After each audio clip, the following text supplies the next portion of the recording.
NDTV Auto Show. I'm your host Mugdha Mishra. Let's first see what's on the show today. We compare Royal Enfield Guerrilla Hero Maverick and Triumph Speed 400. Detailed walk around of Aston Martin Vantage. A closer look at Maserati Gran Turismo. A small chat with Matteo Artenzi, product line head Lamborghini Revuelto. First up, King Shukdatta compares Royal Enfield Guerrilla Hero Maverick and Triumph Speed 400 to find out which one is best suited for you. Triumph, Royal Enfield and Hero MotoCorp. Till a couple of years ago, these brands had nothing in common. But today, the story is different and more importantly, interesting. I never thought I would see the day when a Hero, a Triumph and a Royal Enfield will go head to head. Well, that's what makes this comparison so interesting. We have the Guerrilla 450, the Speed 400 and the Maverick 440. Three sub 500cc modern classic motorcycles with a touch of retro design and offering different flavors or not. Well, that's what we are here to find out. With the three motorcycles parked together, I know which one I like the best.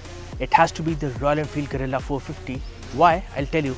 Because amongst all these three motorcycles, this looks slightly bigger, has better presence, and these nice, bold, beautiful colors make it stand out. And not to forget, these chunky tires, which are the biggest on any motorcycle made by an Indian brand. The Guerrilla 450 feels more youthful and bold. Now we come to the Speed 400. Yes, it is athletic, it has a very svelte design, but it has a diminutive presence. It is smaller, but these nice wide handlebars with these bar and mirrors add to that premium look and feel of the motorcycle. And lastly, we go to the Maverick 440. It has the most sedate design of them all, but it does manage to stand out amongst these three motorcycles here. So which one do you like the best in terms of design? Do let us know in the comments below. The Guerrilla is a bit rough around the edges when it comes to fit and finish. The gap between the headlight and its nacelle sticks out like a sore thumb. The rest of it is more or less similar to the Himalayan in terms of quality. The Hero Maverick has decent quality too. The one design element common to all motorcycles is the round headlight, a trademark of modern classic motorcycles. Among the three, it is only the Triumph which gets a USD fork, and the Maverick, it gets twin shock absorbers at the rear, while the other two get a monoshock. Now the Speed 400 is the lightest of them all at 176 kg, and the seat height is a very manageable 790 millimeters. Well, this feels very nice. The seating position is very comfortable. You sit upright with a hint of sportiness, and yes, this will do very well on urban commutes, and in case you want to go touring, the seat itself is very plush. Now we'll move to the Guerrilla 450, which is the heaviest of them all, and the seat height is quite low, the lowest at 780 millimeters. But you feel the heft and weight of this motorcycle, and dragging it out of a parking spot is going to be bothersome. But overall, the one thing which I did not like is its ergonomics. The riding position is somewhat confused. It is not exactly sporty, but it tries to be. So it's neither here nor there. The foot pegs are slightly rearward set, but the handlebar makes you go forward slightly. So it's a confused sort of a rider triangle. On urban commutes, it's not going to be a problem, but if you want to go long distance touring with this bike, then you may find it to be bothersome. And lastly, let's go on to the Maverick 440. It has the tallest seat height at 803 millimeters, and the weight is between the Speed 400 and the Guerrilla 450. It has a very plush seat, very comfortable riding position, and if you are shorter also, if your height is below 5'6", I am 5'8", so even if you are below 5'8", if you are 5'6" or shorter, this bike is not going to be a problem for you. It feels nice, the rider triangle feels very neutral and comfortable. So yes, amongst all these three motorcycles here, the Speed 400 has the best seating position according to me. On paper, the Guerrilla has the best engine output, with the Triumph breathing down its neck. The Hero is significantly behind in terms of engine output, but it makes up by being the easiest to ride and live with. Massive after-sales network, relatively cheaper spares and decent efficiency make the Maverick easy to recommend. Triumph is also ramping up its dealership network with more than 100 of them across the country functional now. Royal Enfield too has a solid dealership and after-sales service network, especially in remote areas. Right, let's talk about the performance of all three motorcycles. Now, straight off the bat, the Triumph Speed 400 feels peppy, light, engaging, and it's the best fit to ride in urban chaos. The engine feels very engaging. It has a very sharp response, and the clutch action is very light, and the gear shifts are very slick too. Not to mention, the engine itself is butter smooth. But if we talk about the Royal Enfield, well, it has an anemic reaction before the rev needle hits 3000 rpm. The moment you cross that mark, the engine comes into its own with loads of torque, a stronger response, a sharper pace, and you really enjoy riding this motorcycle. But one sore sticking point is the fact that there are pronounced vibrations between 4500 and 5500 rpm. So if you're riding this motorcycle between 95 and 115 kilometers per hour, you'll feel those vibrations, which will get you in some time, not immediately. But yes, apart from that, the motorcycle, the pull in the mid-range is really strong. And lastly, we talk about the Maverick 440. Well, it has all the good qualities of the Harley Davidson X440. That's right, the engine is very tractable after 3000 rpm, and in the third gear you can pull cleanly from 30 kilometers per hour to 100 kilometers per hour. That makes it very easy to ride in the urban environment. For newcomers, for new riders, the Maverick 440 is the best bet and feels very good and practical.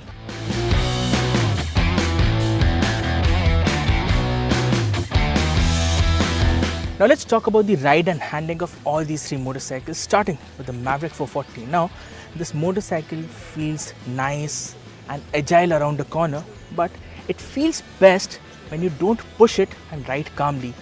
The grip from the tires is not exactly great.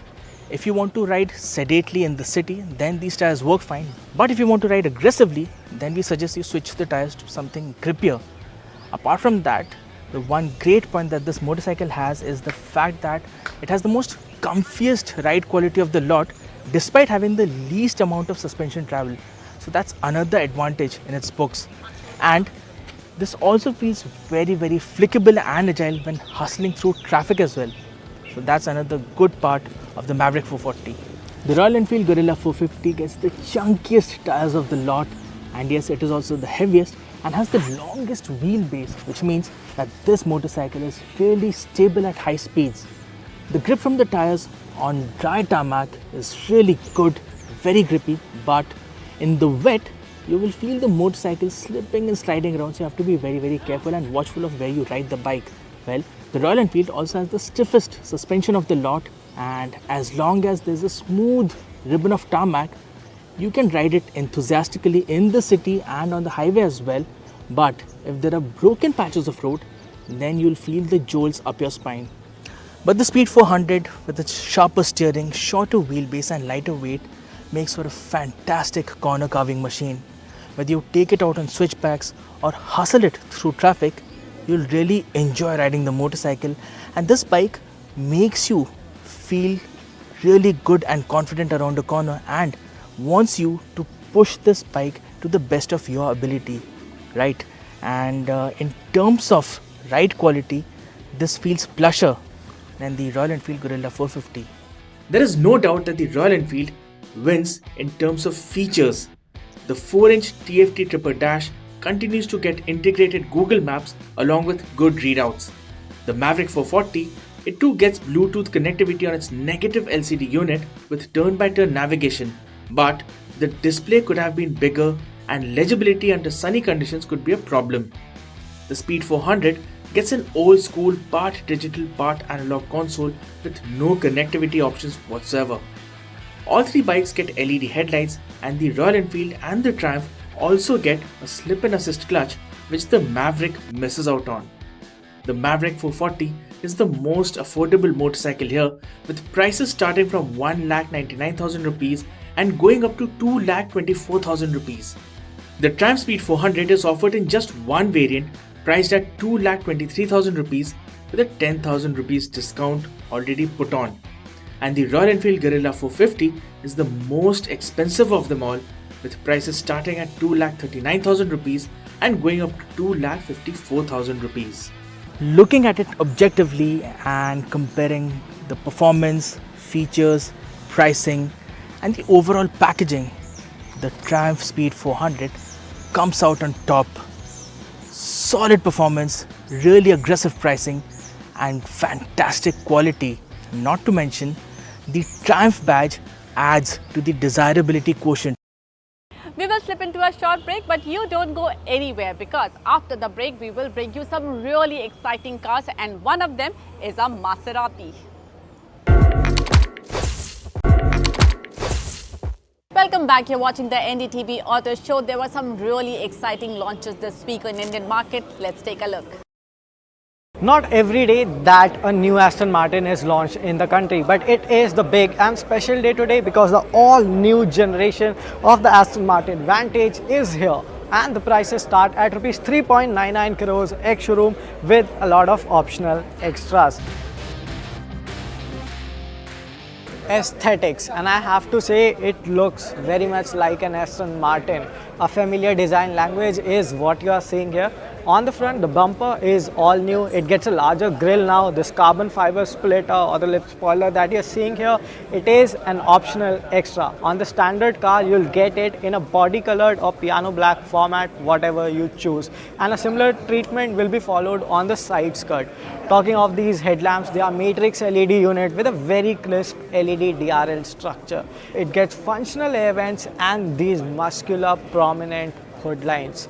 Over to the side, I'll show you that it now gets 21-inch aluminum forged rims. Now another clean addition to the Vantage are these doors. Now they open in a slightly tilted fashion, and I believe this is done so that your partner is not able to hit them to a curb. Now this roof line, it slopes down in a very seductive fashion, and this rear wheel arch, it gives a very squat stance to the car. Now this ducktail spoiler-like effect on the rear looks very seductive, I have to say. And now talking of practicality, after all, it's a GT. You get a 366 liters of trunk volume. Now under the hood of the Aston Martin Vantage, what you're getting is a Mercedes sourced 4-liter V8, and it's a twin turbocharged unit and puts out 665 PS against 800 Newton meters of max torque.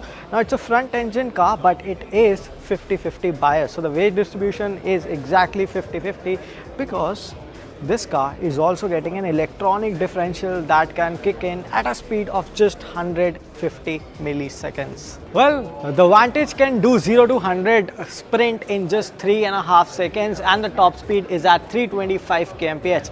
For suspension, for a superior handling, you're getting 21-inch forged alloy wheels with Michelin tires. These are specifically developed for the Vantage. These are Sport S5. For the brakes, you can opt for carbon ceramic rotors as well, and the case is the same for the calipers too. Talking of suspension, it is Bilstein DTX's active dampers. We're finally inside the Aston Martin Vantage. Now this interior layout, it is revised and it now comes in a 2-seat configuration. And along with that, there are a lot more changes over here. First of all, you're getting a 10.25-inch touchscreen display here, and along with that, it now has the addition of a new instrument cluster, which is all digital unit. Now the interior is wrapped in leather, so what you're getting is a balance of sportiness and luxury. And coming down to the steering wheel, it gets a lot of functions, and I think this shares part bin with some of the Mercedes-Benz cars. And these steering mounted pedal shifters, as I said, steering mounted, they're now fixed to the steering and not to the column, which was the case earlier. और हमारे साथ है Maserati Gran Turismo. इसको India में finally launch कर दिया गया है, और गाड़ी काफ़ी ज़्यादा आला दिखती है, काफ़ी आकर्षक दिखती है। एक आपको स्पोर्ट्स कूप जैसा यहाँ पर सिलुएट मिलेगा। ग्रैंड टूरिंग कार है, क्या कुछ खास है इसमें वो हम जानेंगे इस वीडियो में, तो अंत तक बने रहिए। ग्रिल है that is traditional Maserati with a trident logo, and these vertical headlamps is what you get on the new Gran Turismo. Now Maserati is also highlighting another point here, that this car is derived out of a Formula 1 car. अब इस बात को वो लोग कैसे prove करते हैं? Well, उनका कहना है कि जो आपको बॉनेट पर लाइंस मिलती हैं, ये जो पावर बल्जेस मिलते हैं, ये एक फार्मूला 1 कार से इंस्पायर्ड है, जहाँ पर बीच में इंजन रखा गया है और इस साइड में फेंडर्स और वर्टिकल हेडलैम्प्स ऐड किए गए हैं ताकि एक फार्मूला 1 कार को लीगल बनाया जा सके। खैर, डिज़ाइन के रूप में ये काफ़ी अच्छे लगते हैं, बट क्विंटेसेंशियली ये एक अच्छा अमेलगम है परफॉर्मेंस और कंफर्ट का। काफ़ी ज़्यादा प्रीमियम लगती है गाड़ी। आप साइड की ओर देखेंगे तो फ्रंट में आपको 20 इंच अलॉय व्हील्स मिलते हैं। डिज़ाइन काफ़ी ज़्यादा बिजी है but it looks elegant nonetheless. थोड़ा आप पीछे आएंगे तो आपको ग्रैंड टूरिज्मो के ट्रेडिशनल 3 वेंट्स मिलते हैं, फंक्शनल है और एक कैरेक्टर ज़रूर देते हैं गाड़ी को। And as the roof line slopes down towards the boot, वहाँ पर भी आपको काफ़ी चौड़े फेंडर मिलते हैं जो एक स्क्वाट स्टांस देते हैं ग्रैंड टूरिज्मो को। और मेरे ओपिनियन में ये डिज़ाइन काफ़ी ज़्यादा एलिगेंट है और बखूबी स्पोर्टी भी लगता है। सो पीछे का डिज़ाइन भी काफ़ी ज़्यादा क्लासी रखा गया है, लेकिन स्पोर्टीनेस का आपको एक परफेक्ट बैलेंस ज़रूर मिलेगा। जैसे आप देख सकते हैं क्वाड एग्जॉस्ट टिप्स मिलती हैं, पियानो ब्लैक का इस्तेमाल किया गया है, but again all of this is optional and customisable. Boot की बात करी जाए तो यहाँ पर आपको डकटेल स्पॉइलर जैसा इफ़ेक्ट ज़रूर देखने को मिल जाता है और ये डिज़ाइन में 4 चांद ज़रूर लगा देता है। क्योंकि GT कार है तो काफ़ी प्रैक्टिकल बूट स्पेस भी दिया गया है। ग्राउंड क्लियरेंस हालांकि दूसरी GTs के मुकाबले मुझे थोड़ी सी कम लगी।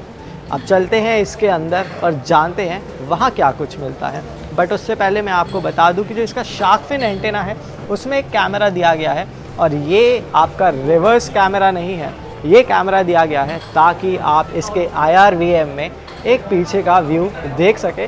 थोड़ा बहुत लैंड रोवर इंस्पायर्ड ये दिखाई देता है। तो GT कार्स के भीतर बैठना थोड़ा मुश्किल ज़रूर हो सकता है, आखिर ज़मीन से काफ़ी ज़्यादा जुड़ के जो चलती हैं ये कारें।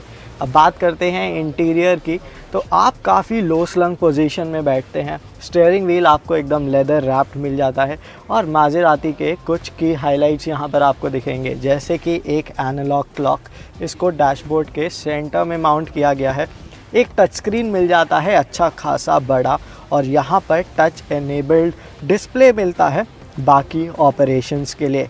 कार्बन फाइबर डिज़ाइन का काफ़ी इस्तेमाल आपको सेंटर कंसोल में देखने को मिलेगा और मुझे ये सेंटर कंसोल का कवर काफ़ी पसंद आया। It has that butterfly effect for the opening. उसी के साथ आपको ये हीटेड कप होल्डर्स मिल जाते हैं। सेंटर कंसोल में भी ठीक ठाक स्पेस मिल जाता है।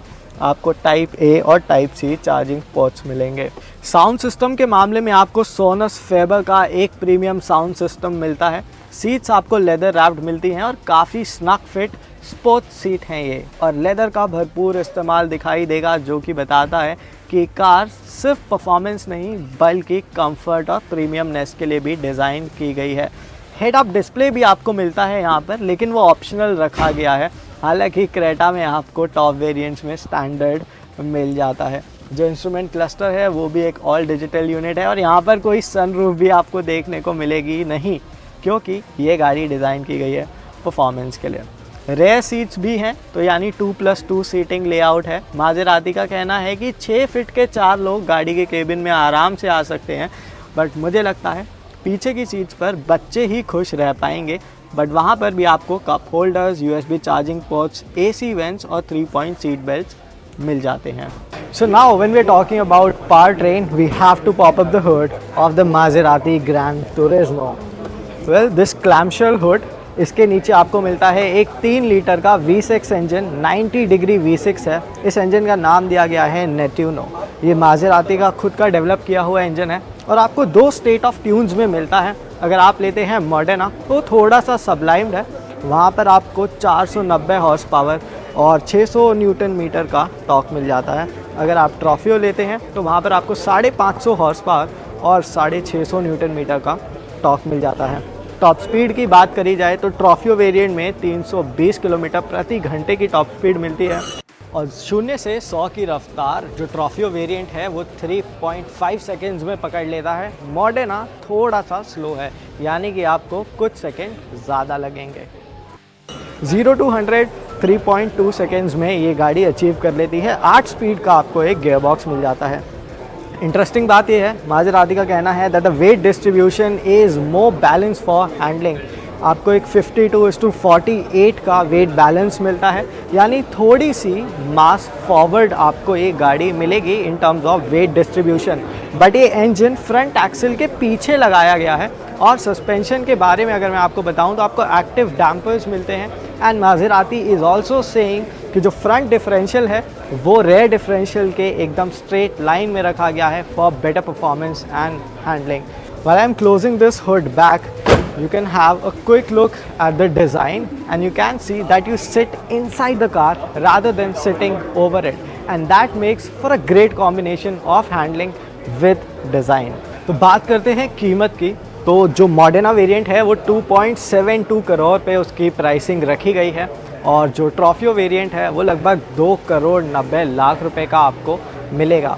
और उसी के साथ मैं आपको बता दूं ये गाड़ी फेरारी की Roma, Portia 911, Aston Martin vantage जैसी गाड़ियों से एक मुकाबला करेगी। Focus on Indian super luxury car market continues as we speak to Matteo Artenzi of Lamborghini.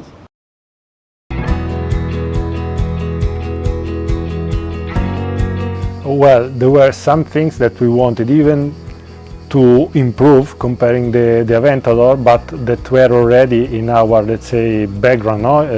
The luxury feeling, the fact and the feeling that you are driving and watching at a special car that we had already with Aventador, and it's even more now with Revuelto. Then there was the challenge of the new world, no? How to combine the electric power with the thermal engines. And this was a matter of really balancing the car, find the right spot, the right balance between all the power we have. And thanks to this, we were able to provide an easy car. So some customers were asking how to drive a 1,000 horsepower car, no? Also comparing the Aventador that had 200 horsepower less at the end of their career. They are very, very positively surprised how easy it is to drive this car. So I think one of the targets we have to enhance the driving dynamics and to give the feeling of driving a light car, it was achieved because the feedback we are receiving are very, very positive on that.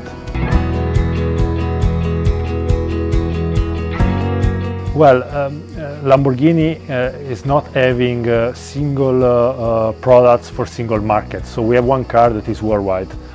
But I think in this very specific niche, customers are very similar in the different markets. For sure, we are learning a lot from China, from India. I really believe India is one of the big potential we have. I had the opportunity to be the Asia Pacific CEO until 2020, and I was believing that India could go over the 100 units, and now it's reality.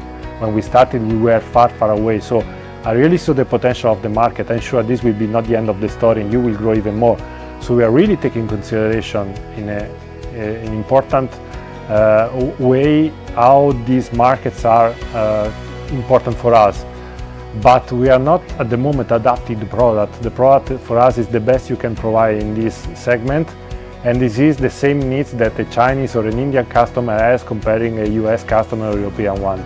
So on that we are not compromising trying to adapt a car to a market. We are providing maximum potential for our cars in the segment.